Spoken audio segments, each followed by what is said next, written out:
Hey everyone, Roger here.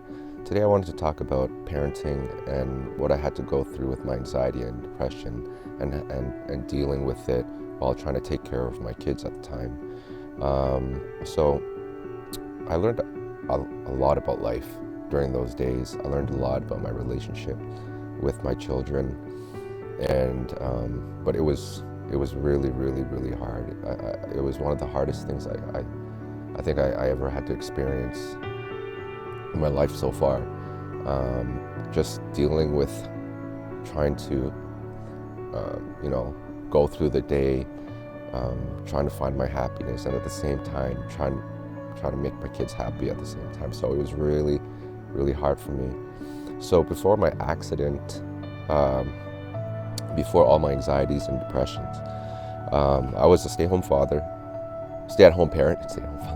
And I was working at home, and so I had a lot of time to prepare my kids' lunch for school, and then I would take them to school in the morning. And at that time, they were all actually going to the same school, so it was easy. Pack their lunch, take them to school, and then come home, and then I would do my regular things and stuff like that. So, and one of the things I enjoyed to do was to take my youngest son, who was 6 years old at the time, just dropping him, like walking him to school and dropping him off at the front, at the back door, where the kindergarten teacher was, and just saying bye to him. Just giving him that hug, and saying bye, and just it brought me a lot of joy, to do that. So that was one of the things I really enjoyed doing in the morning. But when I had the accident and my anxiety and depression started, I had to stop doing that. I couldn't walk my kids to school anymore. I couldn't prepare them the breakfast anymore. And, that really hurt me deep inside, because it was something that really brought me, a lot of happiness, and it felt like it was ripped away from me. And I was thinking about that every single day, and it made me so sad. Like every single day that passed, it just killed me inside, and that caused me more sadness and more inner pain as each day passed by. And, before my anxiety and depression actually got worse, there's a few incidents that actually happened that I will always remember that I had to deal with my kids. And the first one was, I think it was just past Father's Day, and my anxiety and depression hadn't gone bad at all. It was just that kind of creeping, because I was still dealing with the sensations with my concussion. And my kids came home after school, and my oldest son, at the time, he was 9 years old, I think.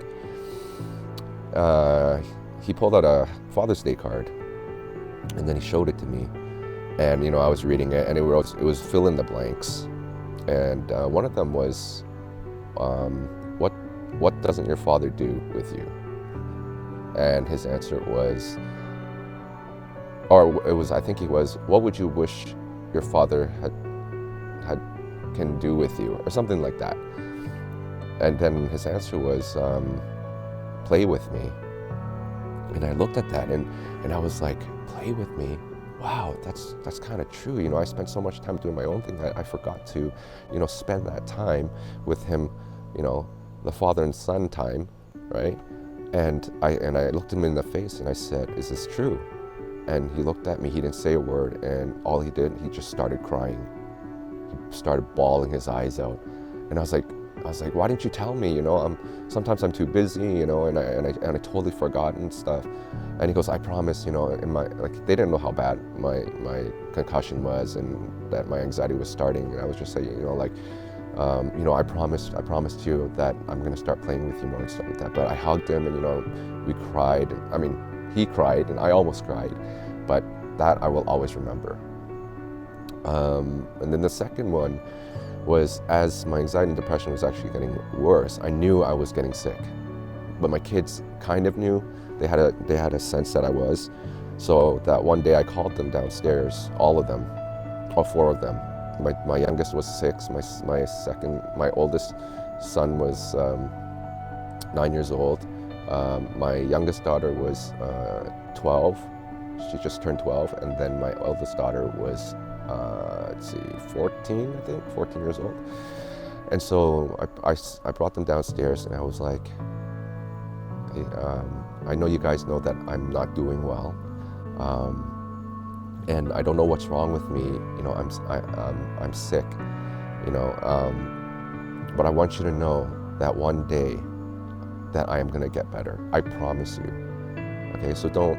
I didn't want to worry. I want them to worry and say, you know, Daddy's not going to get better, because I couldn't even imagine what was going through their head. You know, going to school every single day, wondering what's wrong with their dad.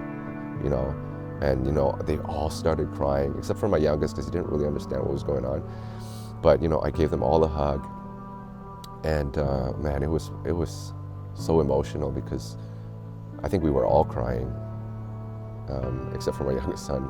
But that day always reminded me, like, and as I got sick, like as each day passed, you know, as I got sicker and sicker,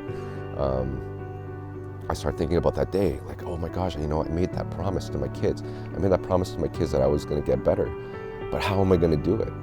You know, every single day I'm getting worse, and I can't see myself getting better, so I'm not going to be able to keep that promise. And you know, I started thinking about my son, not taking him to school. I started thinking about not being able to play with my eldest son. I was going to disappoint him. I started thinking about how I wasn't going to keep my promise to my kids. And it just, I think that was one of the main reasons why I was so sad, like, you know, deep inside. I was holding it in, and you know, and that's why I had to cry every day, because I had to release that inner pain, because it was hurting me so much. You know, in my heart and mentally, it was hurting me.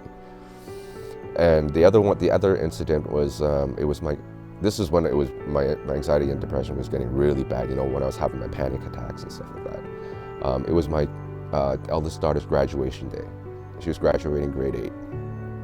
And on that day, I was on the floor. I barely was wearing any clothes. I think I was just wearing my shorts. I had to pull off all my clothes because I couldn't sleep.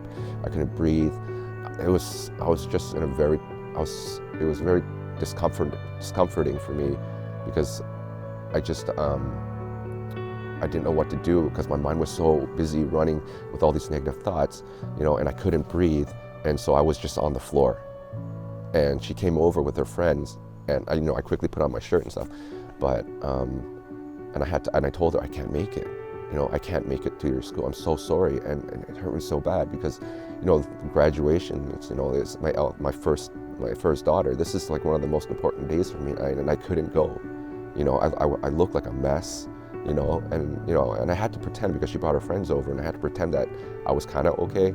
But I guess at that time, her friends knew that I wasn't doing well. But so she went outside, and she was getting pictures done. So I was like, okay, I have to at least take photos of her.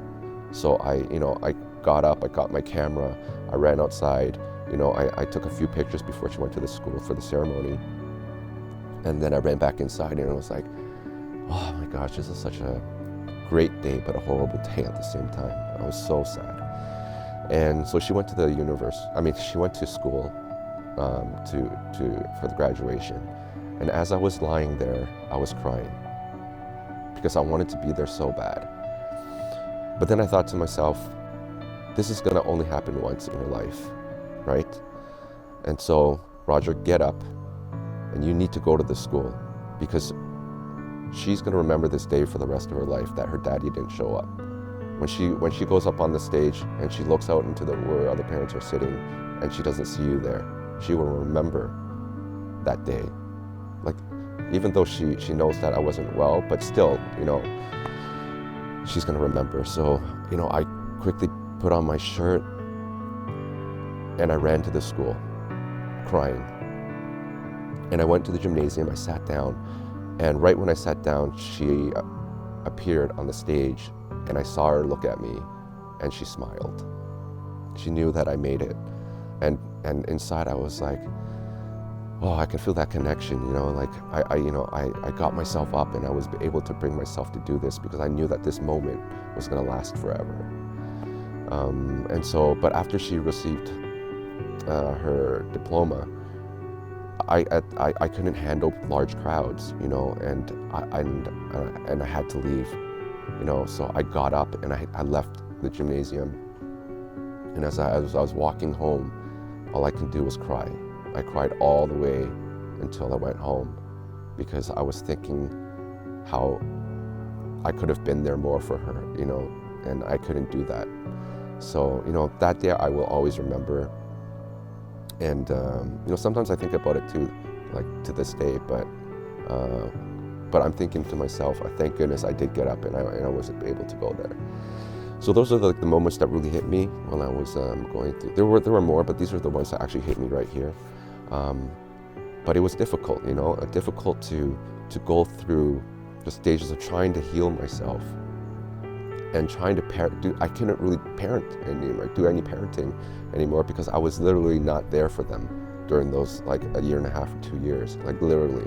So I missed out on those times with my kids, right? And even one of the Christmases, I was lying on the couch, and my family had to go upstairs because they couldn't be surrounded by me to open the presents. So we had to put the Christmas tree upstairs.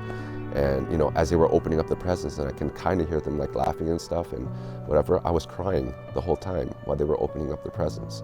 I missed the Christmas. So, as I healed, actually one of the biggest things that made me want to heal was the promise I made to my kids. And I wanted to be better. I wanted to get better so I can be there for them, and also to show them that even when you're at your darkest moments, that if you try really hard and if you really, really want it, you can heal yourself. So I did that every single day. I thought of my kids every single day. I need to get better. I need to be there for them. I need to bring this family back together. I need to bring that joy and happiness back into this household, because everything was falling apart. Nobody was laughing in the house anymore. Everyone was kind of going into the rooms and doing their own thing because, they didn't want to listen to me yell and cry all day. So that motivated me to make me want to change my life and make it better, to get things back to normal again. And so I did. I worked every single day, thought about my kids, thought about the happiness that I was trying to pursue, trying to bring that joy back into my family.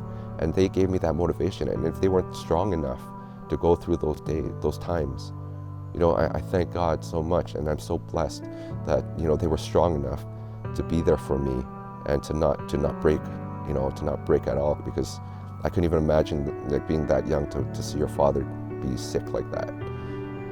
So if you are going through an anxiety, or you're going through depression, and you have a lot of kids, or even one or two, or you're a parent, and you're looking at your kids like, oh, I want to be there for them, but I can't.